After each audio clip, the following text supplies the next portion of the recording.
When you think of the Chernobyl disaster, you probably don't think of a bar in East London.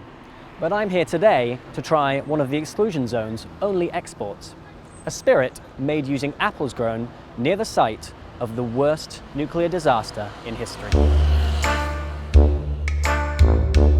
For a long time, scientists have known that in many areas affected by Chernobyl, that radioactivity isn't the big problem.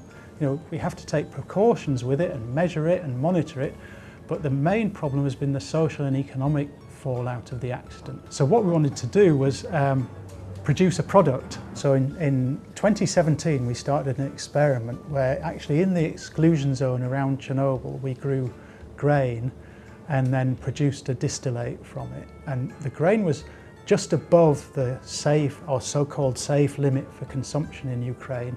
But when we made the distillate was pure, so it didn't have any, or we couldn't measure any radioactivity from Chernobyl in it. What we've now done is produce actually an apple spirit. So we've collected apples from these affected areas around the exclusion zone, and we're working with a distillery in Ukraine, the Palinochka distillery, that specialises in fruit alcohols. So they've produced, from our apples, they've produced a wonderful spirit drink.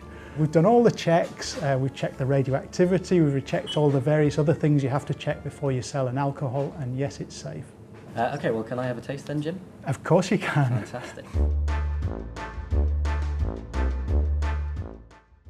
I've been working on the Chernobyl accident since 1990, and mainly my work has been on where the radioactivity goes, does it get into food, does it get into fish, into water, and studying that.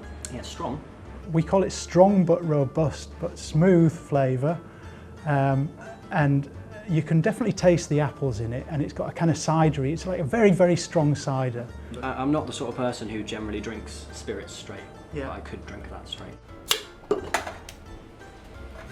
Well, we've had various challenges. First, the scientific challenge to grow the crops in the exclusion zone and study the transfer into the crops, and then make the distillate and study that.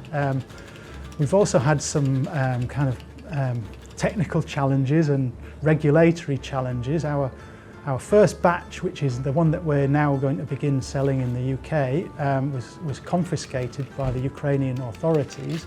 I think they thought that the duty label, so on all alcohol you have to pay duty in Ukraine or the UK or wherever, they thought that we'd forged Ukrainian duty labels, but in fact they didn't realise that the bottles were for the UK market, and they had UK duty labels on them.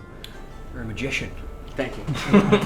That's really nice. That's really good, yeah. You know, I think there'll be an interesting sort of geeky scientists like me, but I think lots of people are interested. So we're not really thinking about a particular market. We're just hoping that people will be interested and will buy it to support our project. It'll cost £45 plus postage and packing, and that we know that's expensive, but it's been quite difficult to get to this point. If we make any profits, then 75% of them will go back to the affected communities in Ukraine.